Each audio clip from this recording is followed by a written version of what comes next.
નમસ્તે મારા પ્રિય મિત્રો, જય શ્રી કૃષ્ણ. અમારી ચેનલમાં આપ સૌ મિત્રોનું હાર્દિક સ્વાગત છે.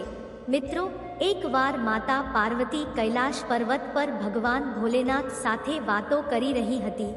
વાતો કરતી વખતે માતા પાર્વતીએ ભગવાન ભોલેનાથને કહ્યું, હે પ્રાણનાથ, આજે મારા મનમાં 3 સવાલ ઉઠી રહ્યા છે. જો તમે મને આ 3 પ્રશ્નોના જવાબ આપો તો મારા મનને ઘણી શાંતિ મળશે. ત્યારે ભગવાન ભોલેનાથ કહે છે, હે પ્રિય, તમારા 3 પ્રશ્નો શું છે? ત્યારે માતા પાર્વતી કહે છે, હે પ્રભુ, કઈ સ્ત્રીના ભાગ્યમાં સંતાન હોતું નથી? બીજો પ્રશ્ન એ છે કે કઈ સ્ત્રી અકાળે વિધવા થાય છે? અને મારો ત્રીજો પ્રશ્ન એ છે કે કયો આભૂષણ ધારણ કરવાથી સ્ત્રીને સ્વર્ગમાં સ્થાન મળે છે? મિત્રો, ત્યારે ભગવાન ભોલેનાથ કહે છે કે હે પ્રિય, તમારા આ 3 પ્રશ્નો ખૂબ જ મહત્વપૂર્ણ છે. કોઈ પણ વ્યક્તિ જે આ 3 પ્રશ્નોના જવાબોને સમજે છે અને આ પૂર્ણ જ્ઞાનને તેના જીવનમાં અમલમાં મૂકે છે, તેને જીવનમાં સુખ મળે છે. મિત્રો, ભગવાન ભોલેનાથ કહે છે, હે દેવી પાર્વતી, હવે હું તમને એક નાની વાર્તા દ્વારા તમારા 3 પ્રશ્નોના જવાબ આપવા જઈ રહ્યો છું. આ કથા દ્વારા તમે તમારા 3 પ્રશ્નોના જવાબ યોગ્ય રીતે સમજી શકશો. પરંતુ મારી એક શરત છે. જ્યાં સુધી હું કથા કહું ત્યાં સુધી તમારે આ કથા ધ્યાનથી સાંભળવી પડશે. ત્યારે માતા પાર્વતીએ કહ્યું, ભગવાન, હું તમને વચન આપું છું કે હું આ કથાને પૂરા દિલથી અને સમર્પણ સાથે સાંભળીશ. તમે કૃપા કરીને તે કથા શરૂ કરો. તો મિત્રો, આપ સૌને એક વિનંતી છે કે આપ પણ આ કથાને પૂરી રીતે જરૂર સાંભળો. તેને અડધું અધૂરું સાંભળવું પાપ માનવામાં આવે છે. કથા શરૂ કરતા પહેલા કમેન્ટમાં જય માં પાર્વતી અને જય ભોલેનાથ જરૂર લખો. તેમજ વિડીયોને લાઈક કરવાનું ભૂલશો નહીં. તો ચાલો શરૂ કરીએ. ભગવાન ભોલેનાથ કહે છે, હે પ્રિય, એક રાજ્યમાં એક નાનું નગર હતું. તે શહેરમાં એક શેઠ રહેતો હતો જેને 2 પુત્રો હતા અને શેઠના દીકરાઓના પણ લગ્ન થઈ ગયા હતા. શેઠની પત્ની અને શેઠના મોટા દીકરાની પત્ની બંનેનો સ્વભાવ ખૂબ જ ખરાબ હતો.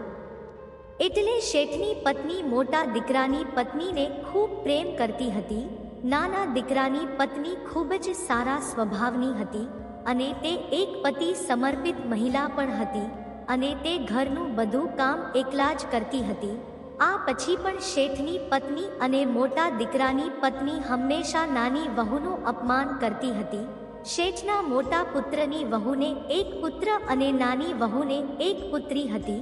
શેઠની પત્ની હંમેશા નાની વહુને દીકરા માટે ટોણા મારતી હતી, પરંતુ તે શું કરી શકતી હતી? તે હંમેશા તેમના મહેણા ટોણા સાંભળતી રહેતી હતી. ભગવાન ભોલેનાથ કહે છે, હે પ્રિય, તે શેઠની પત્ની હતી તે પહેલાથી જ ખૂબ જ ખરાબ સ્વભાવની હતી. પરિવારના તમામ સભ્યો તેના કુટિલ સ્વભાવથી ખૂબ જ નારાજ હતા.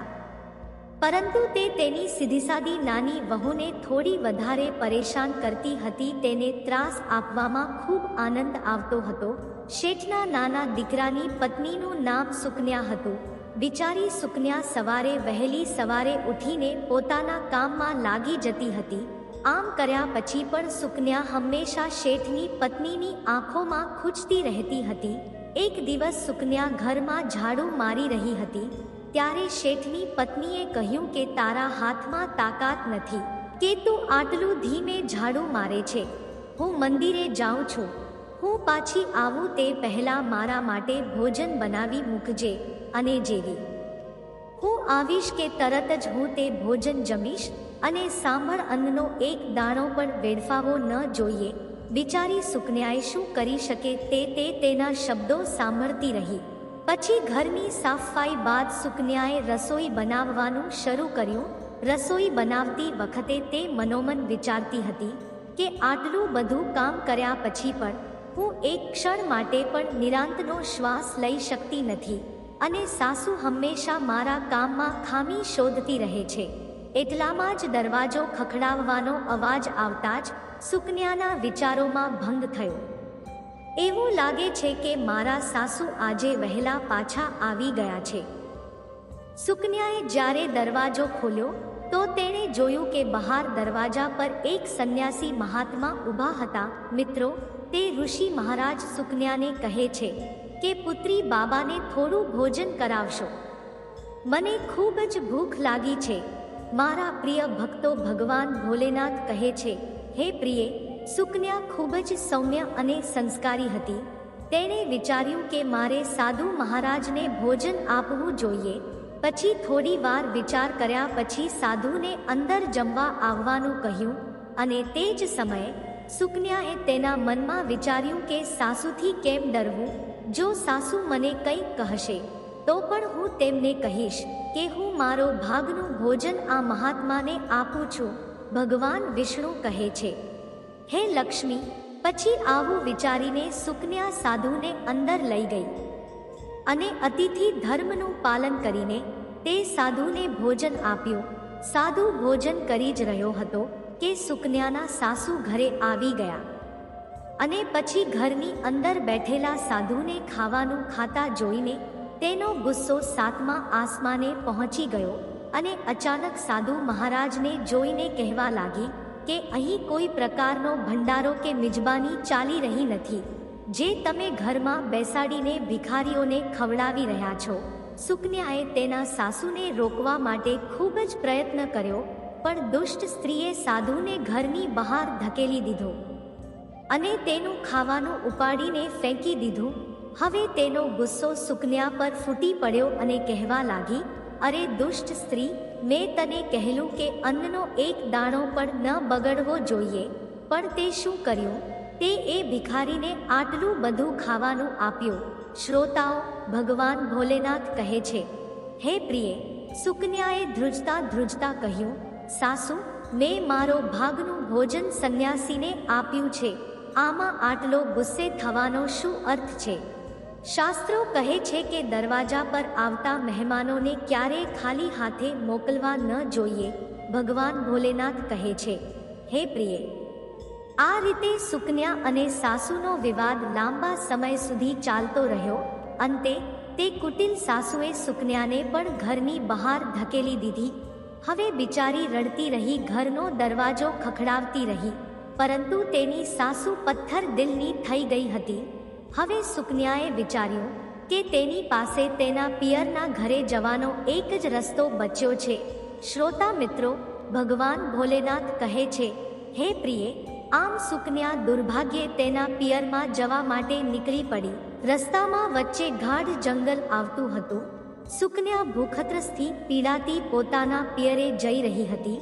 પછી અચાનક વાદળો જોરથી ગર્જના કરવા લાગ્યા અને મુશળધાર વરસાદ શરૂ થઈ ગયો.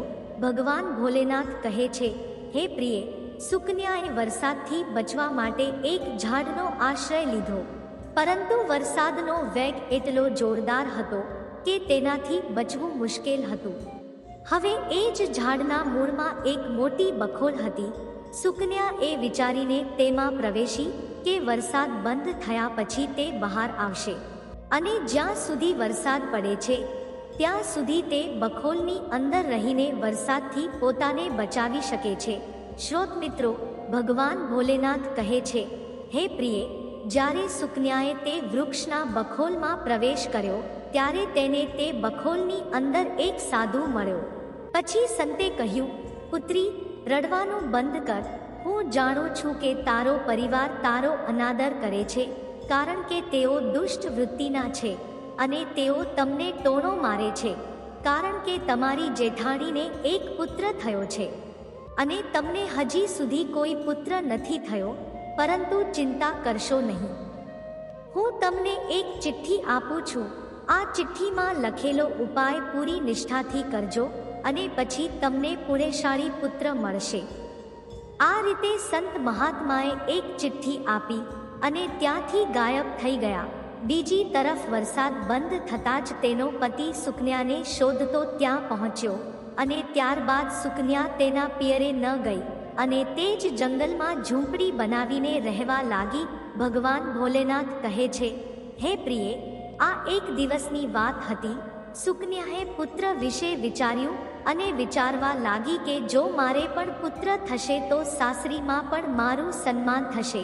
જ્યારે તે આમ વિચારી રહી હતી ત્યારે તેને સંત દ્વારા આપવામાં આવેલી ચિઠ્ઠી યાદ આવી અને જ્યારે સુકન્યાએ પુત્ર પ્રાપ્તિ માટે તે ચિઠ્ઠી વાંચી ત્યારે તેમાં લખ્યું હતું કે પુત્ર પ્રાપ્તિ માટે સ્ત્રીએ હંમેશા રાત્રે પુરુષની ડાબી બાજુ સૂવું જોઈએ અને પછી જ્યારે પણ પુત્ર પ્રાપ્તિની ઈચ્છા થાય ત્યારે તેવા સંજોગોમાં મળતા પહેલા એ વાતનું ધ્યાન રાખવું જોઈએ કે પુરુષનો જમણો સ્વર ચાલવા લાગે અને સ્ત્રીનો ડાબો સ્વર ચાલવા લાગે તે જ સમયે ગર્ભધારણ કરવું જોઈએ. આમ કરવાથી પુત્રની પ્રાપ્તિ ચોક્કસ થાય છે અને તેનાથી ઉલટું નાકના અવાજથી દીકરીની પ્રાપ્તિ થાય છે. શ્રોતા મિત્રો, આગળ લખવામાં આવ્યું હતું કે માસિક શરૂ થયાના પ્રથમ 4 દિવસમાં મિલનથી પુરુષ રોગનો ભોગી બને છે. 5મી રાત્રિના મિલનથી પુત્રીની પ્રાપ્તિ થાય છે. 6ઠ્ઠી રાત્રિના મિલનથી પુત્ર થાય છે. 7મી રાત્રિના મિલનથી ગુણવાન પુત્રી થાય છે. 8મી રાત્રિના મિલનથી પુત્ર થાય છે. 9મી રાત્રિના મિલનથી ઐશ્વર્યશાળી પુત્રી મળે છે. 10મી રાત્રિના મિલનથી એક શ્રેષ્ઠ પુત્ર મળે છે. 11 મીટર રાત્રિના મિલનથી એક સુંદર અને સારી સંસ્કારવાળી પુત્રી થાય છે. ભગવાન ભોલેનાથ કહે છે, હે પ્રિય, આમ સુકન્યાએ 10મી રાત્રે તેના પતિને મળી હતી અને ગર્ભધારણ કર્યું હતું. હવે સવારે સ્નાન વગેરેમાંથી નિવૃત્ત થયા બાદ પૂજા કર્યા બાદ સુકન્યાના પતિ લાકડા કાપવા ગયા હતા. પતિના ગયા પછી તોફાન આવ્યું અને સુકન્યાની ઝૂંપડી તોફાનમાં ઉડી ગઈ અને ભારે વરસાદ શરૂ થયો અને ત્યારે સુકન્યા ઝાડ પર સરનામું લખે છે. આ સરનામું એ જ બખોલનું હતું જેમાં સુકન્યાએ અગાઉ વરસાદથી બચવા માટે છુપાઈ હતી અને સુકન્યાએ ઝાડ પર સરનામું એટલા માટે લખ્યું હતું કે તેનો પતિ પાછો આવે ત્યારે તે ઝાડ પર લખેલું સરનામું વાંચીને તે જ બખોલ પાસે આવી જાય.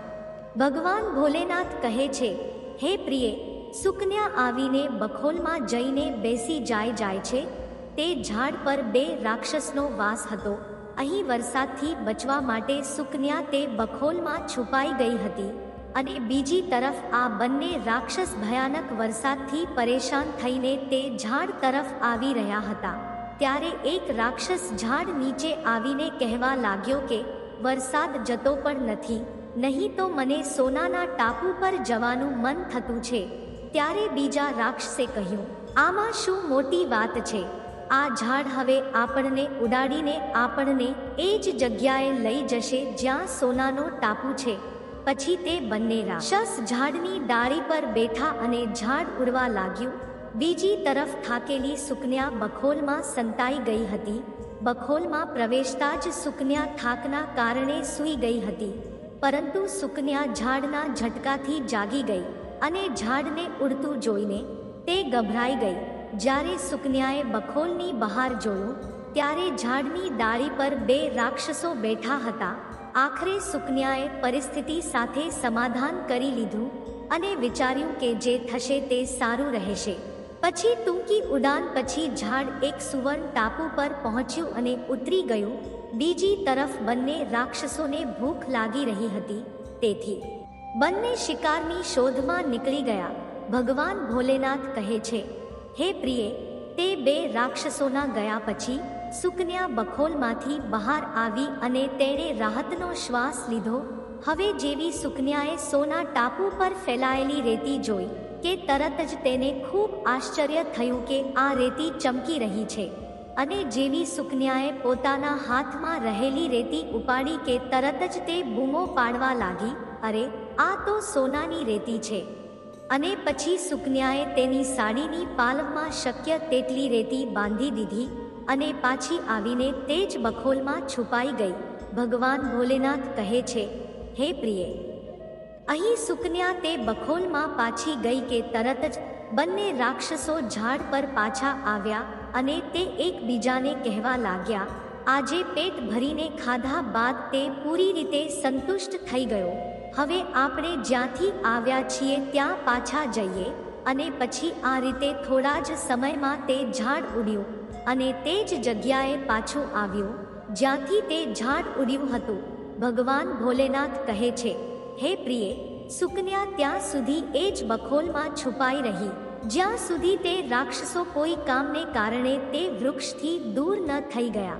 અને બંને એ ઝાડ છોડીને જતા જ સુકન્યા તે બખોલમાંથી બહાર આવી અને મનમાં વિચારવા લાગી કે આટલું સોનું જોઈને મારા સાસુ ખુશ થઈ જશે અને હવે હું મારા સાસરે પાછી જઈશ અને મારી સાસુને આટલું સોનું આપીશ તો તે મને ક્યારેય નફરત નહીં કરે અને તે મને પ્રેમ કરશે.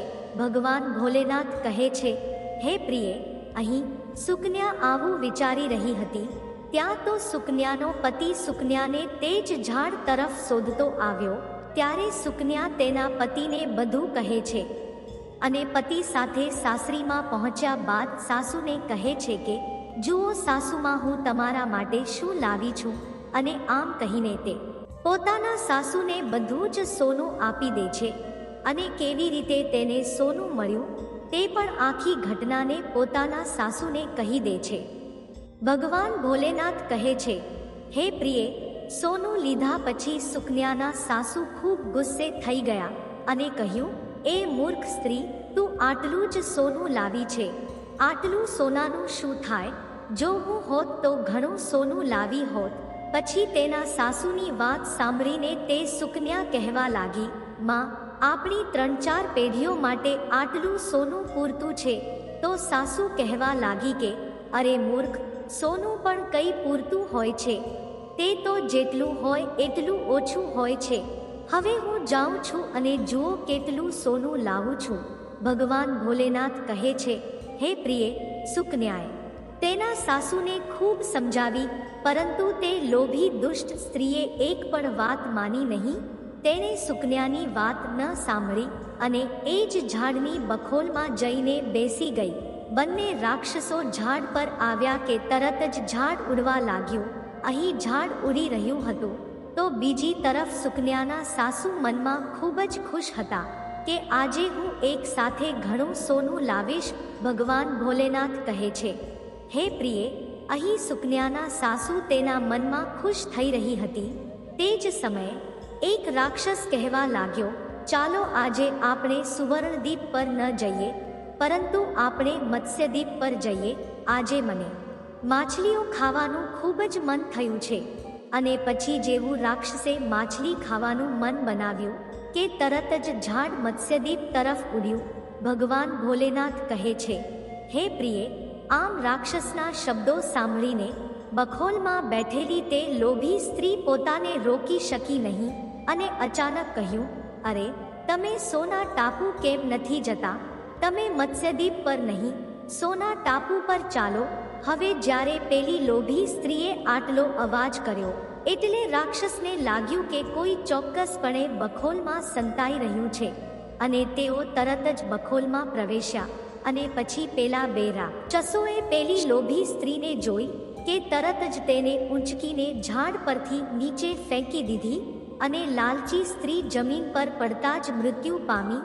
હવે જેની તેના પરિવારના સભ્યોને માહિતી મળી કે તરત જ તે મહિલાનો પતિ એટલે કે સુકન્યાના સસરા સુકન્યા પાસે જઈને તેને કહે છે કે દીકરી, હું તેને અગાઉથી સમજાવતો હતો કે તારે આવું કામ ન કરવું જોઈએ, કોઈએ ક્યારેય લોભી ન થવું જોઈએ અને પુત્રવધુઓ પુત્રીઓ જેવી હોય છે તેમને પ્રેમ આપવો જોઈએ.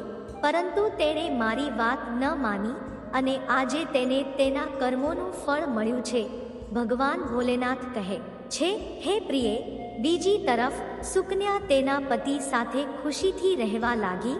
પછી થોડો સમય પસાર થયા પછી સુકન્યાને એક સદગુણી પુત્ર મળ્યો અને પુત્રના જન્મ પછી સુકન્યાની ખુશીની કોઈ સીમા નહોતી અને તેણે ભગવાનનો આભાર માન્યો.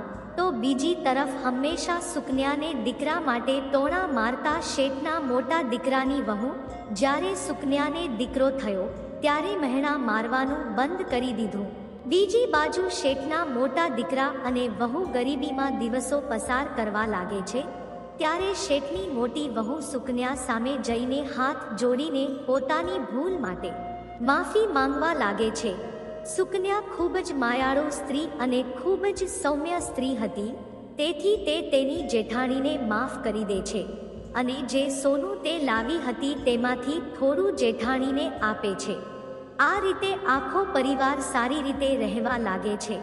ભગવાન ભોલેનાથ કહે છે, હે પ્રિય, આ રીતે જ્યારે સમય ધીરે ધીરે ખુશીથી પસાર થવા લાગ્યો, શેઠની મોટી વહુનો દીકરો અવગુણી હતો, તેથી તેણે બધી સંપત્તિ અવગુણોમાં વેડફી નાખી અને સુકન્યા પાસે જે પુત્ર હતો તે ખૂબ જ સદ્ગુણી હતો. તે તેના જીવનમાં એટલો આગળ વધી ગયો કે તેણે તેના માતા પિતાનું નામ રોશન કર્યું અને પછી જ્યારે સુકન્યા અને તેની જેઠાણીનું જીવન સમાપ્ત થયું ત્યારે સુકન્યાને સ્વર્ગ મળી ગયું અને તેની જેઠાણીને નરકમાં સ્થાન મળ્યું. ભગવાન ભોલેનાથ કહે છે, હે પ્રિય, તમારો પહેલો પ્રશ્ન એ હતો કે કઈ સ્ત્રીના ભાગ્યમાં પુત્ર નથી હોતો, તો સમજો કે જે લોકો સંત દ્વારા આપવામાં આવેલી ચિઠ્ઠીથી વિપરીત કામ કરે છે તેમના ભાગ્યમાં પુત્ર યોગ નથી હોતો. હે પ્રિય, તમારો બીજો પ્રશ્ન એ હતો કે કયા ઘરેણાં પહેરવાથી સ્ત્રી કે પુરુષનું દર્દનાક મૃત્યુ થાય છે, તો સમજવું કે તે લોભરૂપી ઘરેણું છે જે શેઠની પત્નીએ પહેર્યું હતું અને ઘણું બધું સોનું લાવવાની લાલચમાં બખોલમાં પ્રવેશ કર્યો અને રાક્ષસો દ્વારા નીચે ફેંકી દેવાને કારણે શેઠની પત્નીનું પીડાદાયક મૃત્યુ થયું. તેથી કોઈએ ક્યારે લોભનું ઘરેણું પહેરવું જોઈએ નહીં. હે પ્રિય, હવે તારો ત્રીજો પ્રશ્ન હતો કે કયું શણગાર કરવાથી સ્ત્રીને સ્વર્ગમાં સ્થાન મળે છે, તો એ છે ચારિત્ર્યનો શણગાર, એટલે કે ચારિત્ર્યવાન સ્ત્રી અને પતિ પ્રત્યે સમર્પિત. શેઠની નાની વહુ સુકન્યાની જેમ મૃત્યુ પછી સ્વર્ગમાં જાય છે, તેથી દરેક પરિણીત સ્ત્રી પતિ પ્રત્યે સમર્પિત અને ચરિત્રશીલ હોવી જોઈએ. શ્રોતા મિત્રો, તમને આ સ્ટોરી કેવી લાગી? કૃપા કરીને કોમેન્ટમાં અમને જણાવો. જો તમને સ્ટોરી ગમી હોય તો ચોક્કસ તમારા ફેમિલી મિત્રો સાથે શેર કરો. આશા છે કે તમને આ માહિતી ગમી હશે. વધુ ધાર્મિક માહિતી માટે અમારી ચેનલને સબસ્ક્રાઇબ કરો અને અમારી સાથે જોડાયેલા રહો. વિડિયો પૂરો જોવા બદલ આપ સૌનો ખૂબ ખૂબ આભાર.